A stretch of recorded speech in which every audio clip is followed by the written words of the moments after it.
There will come a moment in your life, maybe today, maybe tomorrow, when someone will push you, not physically, but emotionally. They will test your patience. They will step on your peace. They will try to pull you into a storm they've chosen to live in. And in that moment, you will have a choice. You can either react like you always have, impulsive, emotional, defensively, trying to prove a point, or you can become something far more powerful, calm, unshakable, untouchable. Because here's the truth, no one ever taught you in school. The calmest person in the room controls the room. Your power isn't proven by how loud you get. It's revealed by how little you're moved. Anger is easy. Retaliation is easy. But mastery? Mastery is when someone disrespects you and you still walk in dignity. Mastery is when the chaos rises and you rise above it. This is not weakness. This is control. And control is the beginning of freedom. Because people will come into your life like hurricanes, twisting emotions, flinging words like weapons, hoping you'll get swept up in their wind. But when your roots run deep, when your mind is trained, when your identity is anchored, you become the eye of the storm, still, focused, untouchable. And this stillness is not something you're born with. It's something you build, moment by moment, decision by decision. Repetition by repetition. You train for it like a warrior trains for war, because life is war. Against your lower self, against the noise, against every old pattern trying to drag you back into reaction mode. You see, staying calm isn't passive. It's active restraint. It's internal discipline. It's the ability to stand in front of disrespect and say nothing. Not because you're afraid, but because you've already won. You've won the battle of ego. You've won the war of insecurity. And now you don't need to prove who you are. You know who you are. That's the secret the greats understood. Abraham Lincoln once said, "I destroy my enemies when I make them my friends." But that doesn't mean he agreed with them. It meant he rose above them. He knew that emotional reactivity weakens a leader. That composure, true composure, is magnetic because people follow presence, not noise. Think of Mahatma Gandhi standing silent in the face of an empire.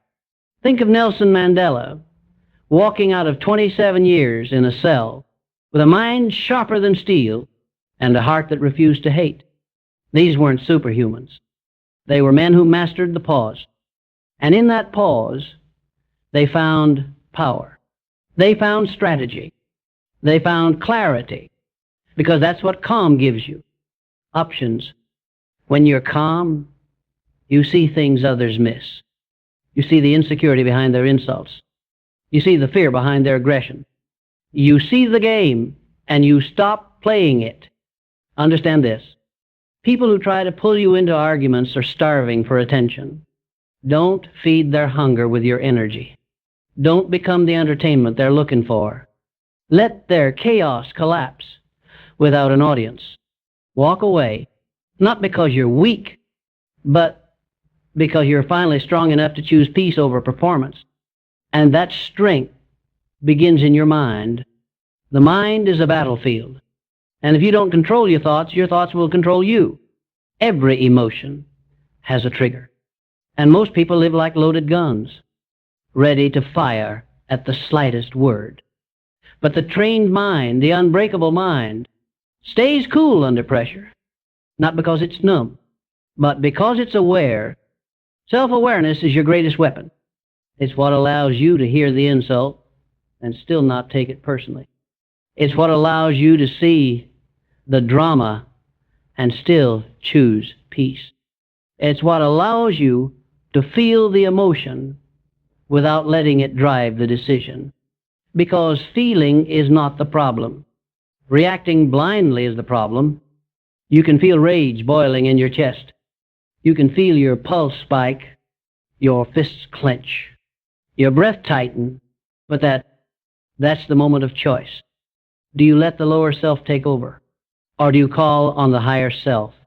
The calm within, the higher self, doesn't speak over people. It speaks through energy. It doesn't need to win arguments. It wins respect through presence, through patience, through precision. And sometimes the greatest power is not in what you say, but in what you refuse to say. You do not owe everyone a response. You do not owe your piece to anyone's drama. You owe it to yourself to stay centered, especially when others try to shake you, because here's what they don't want you to know. When you stay calm, you expose their chaos. When you refuse to engage, you force them to face their own reflection. And nothing is more frustrating to a person driven by ego than someone who refuses to react. So stop giving away your power for free. You weren't born to be pulled by every comment.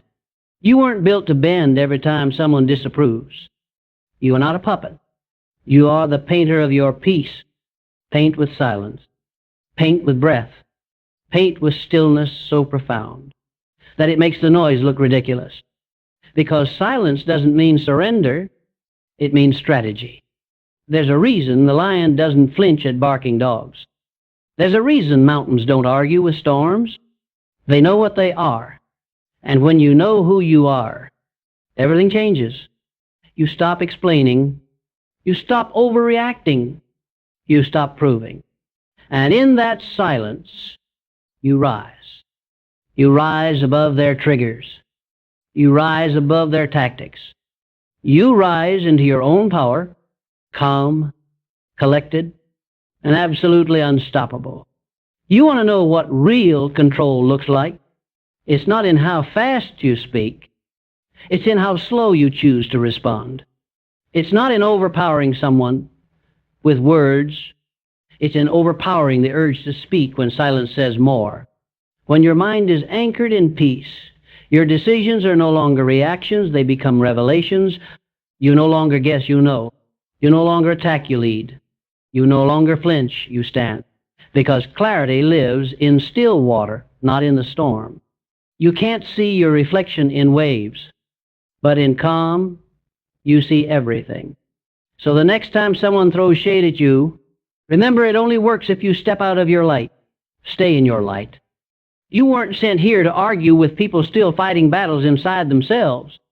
You were sent to master the battlefield of your own soul, to become the one who can walk through fire and not raise your voice, because you've mastered the fire within. This is emotional transmutation.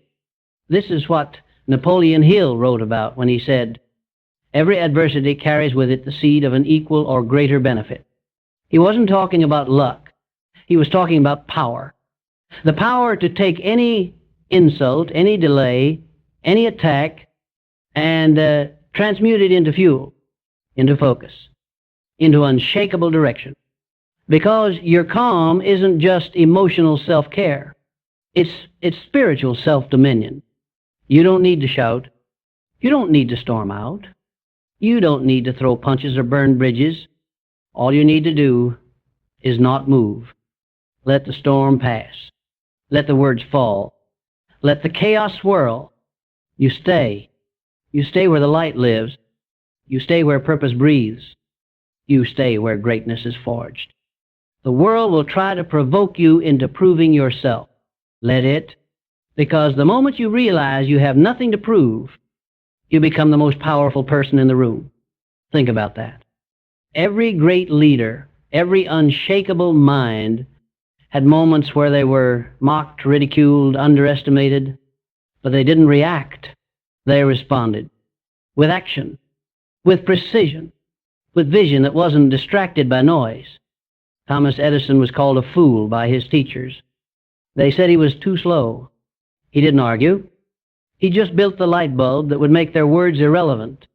Walt Disney was fired from a newspaper for lack of creativity. He didn't clap back. He just kept drawing. And the mouse he sketched in a small studio became a kingdom. Martin Luther King Jr. didn't match hatred with hatred. He met it with presence, with courage, with a voice that never needed to yell to be heard for generations. Why?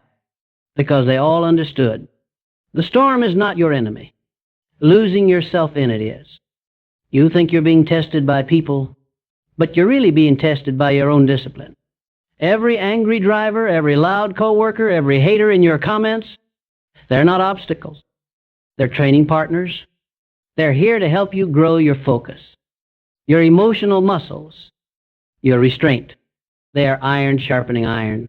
They are the weights you lift in silence. So you can move through life with grace that looks effortless, but was earned in battle. This is what strength looks like now. Not force, not reaction, restraint, because when you no longer need to prove your worth, you walk with a different energy. You carry a peace people don't understand. So they test it. Let them wonder how you stay so calm. Let them question how you stay so composed. Let them misunderstand your silence as weakness, because one day they'll realize still waters run deep, still minds run dangerous. And the quietest person in the room is usually the one who has already won the war no one else saw. You want to change your life? Start by changing how you respond when triggered. That's the door. That's the mirror. That's the mastery most never reach. They stay addicted to reaction, to the hit of being right, to the rush of proving someone wrong. The reaction is a trap. It feels like power, but it costs your peace. And your peace is not up for sale. You were not born to be emotionally hijacked by the immaturity of others.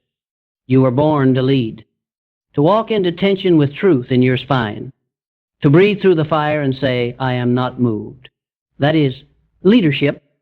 That is greatness. That is what they can't take from you. So train it. Train it like your life depends on it, because in many ways it does. Train your mind to slow down, to feel the wave rise and choose not to surf it, to feel the words burning on your tongue and let them dissolve, to feel the judgment and keep walking. The greatest victories will not be seen. They will not be celebrated. They will not trend, but they will build you. You'll win arguments you never speak. You'll silence noise you never address. You'll overcome battles you never tell anyone about. Because that's what happens when you learn to stay calm. You stop living to be seen and start living to see clearly. And clarity is the new superpower. You want clarity? Then stop reacting. Because every reaction is borrowed energy. It doesn't come from you. It comes from the person who triggered you. And the more you react, the more you leak your energy, your direction, your self-respect. Stop leaking. You are not a faucet to be turned on by other people's dysfunction. You are not a puppet to dance every time someone pulls a string. You are a force, a presence, a purpose in motion. But you forget that when you let your peace get hijacked, you forget that when one comment ruins your day, when one glare unravels your discipline, when one insecure person throws you off your center, that's not power. That's permission. And you're the one granting it. So take it back. Take back your mornings. Take back your tone. Take back your inner weather and stop giving people the remote control to your temperature. Because the world will always test you. The world will always try you. Not because it hates you, but because it wants to know, are you ready for more? And the only way you prove that is by holding your peace in the middle of their chaos. That's the price of elevation. Peace under pressure, grace under fire. Not because you're passive, but because you're poised. Not because you're afraid, but because you're focused. Not because you don't feel, but because you own what you feel. You transmute it. You shape it. You bend it to your will like steel in the fire. And then you walk through the room with the presence of someone who's been through hell and decided not to bring it with them. That's leadership. That's maturity. That's what separates those who want power from those who are power. Look around, the world is addicted to noise, to outrage, to being offended, to being loud. But the loudest one in the room is rarely the one in control. Control is quiet. Power doesn't scream. Wisdom doesn't chase validation. It speaks once, and the whole room adjusts. Be that presence. Be the one who walks in and doesn't flinch. Not because life is easy, but because you've learned to anchor yourself in the storm. Your calm is a discipline, and like all disciplines, it must be practiced daily. You train it when someone cuts you off and you breathe instead of breaking. You train it when your partner raises their voice and you lower yours. You train it when you want to fire back, but instead you rise above. You don't rise by chance. You rise by choice. Because anyone can explode. Anyone can clap back. Anyone can burn it all down and walk away. But the rare ones, the ones we remember, are the ones who could have destroyed everything and chose to build instead. Because staying calm isn't weakness. It's proof you've been through the fire and came back forged. You no longer need to control others. You control yourself. And in doing so, you influence everything. You walk into chaos and things settle. You walk into conflict and people listen. You walk into pressure and produce clarity because people don't follow rage. They follow resolve. They follow the person who doesn't blink, doesn't spiral, doesn't scatter. They follow the one who even in crisis still remembers who they are. And that is you. You don't need to yell. You don't need to defend. You don't need to explain yourself to people who've already made up their minds. Let your actions speak. Let your results speak. Let your energy speak for you in rooms where your name is not yet known. Because the most powerful man in the room is not the one who talks the most. It's the one who doesn't need to say a word and still commands the room. That's who you are becoming. So stop chasing validation. Stop engaging every critic. Stop wasting your oxygen trying to win small wars. You're not here to be petty. You're here to be legendary. And legends don't lose themselves in noise. They carry a stillness that makes the whole room feel safe. Not because they try, but because they are. They've built peace so deeply into their character that nothing outside of them can steal it. And that is the goal. That's the kind of calm we build now. A calm that is earned. A calm that is anchored. A calm that is not passive but powerful. So how do you stay calm when they lie to your face? When they insult what you worked for? When they gossip behind your back trying to stain what they could never build? You don't respond to the noise. You respond to your vision. Because when you're truly locked in on a future that burns inside your bones, you stop arguing with people who are going nowhere. You stop explaining yourself to people who can't understand a mission they were never assigned. You just keep building. You just keep moving. You just keep proving not with words, but with presence. Because calmness is a signal. It tells the world, I know who I am. I know where I'm going. And nothing you say or do can make me forget it. That's power. And the moment you realize that, you begin to walk differently. You begin to handle storms with grace. You begin to face critics with silence. You begin to understand that you are no longer in survival mode. You are in purpose mode. Because staying calm is not a reaction. It's a position. It's the highest form of discipline. To master the only thing that truly belongs to you yourself. So stop looking for peace in others. Stop expecting validation from chaos. Stop begging broken people to honor your wholeness. Be still and know your value. There will be days when they push all your buttons. When the world feels like it's conspiring to break your peace. And in those moments you'll feel it, the pull to react, to clap back, to lose control. But that's where the transformation begins. Because if you can pause in that moment, If you can breathe before you break, if you can choose stillness when your instincts scream for war, you've already won. Because that means you're no longer ruled by your environment. You're ruled by your vision, and vision makes you dangerous. Not loud, not reactive, but focused, rooted, unshakable. That's the version of you we're after.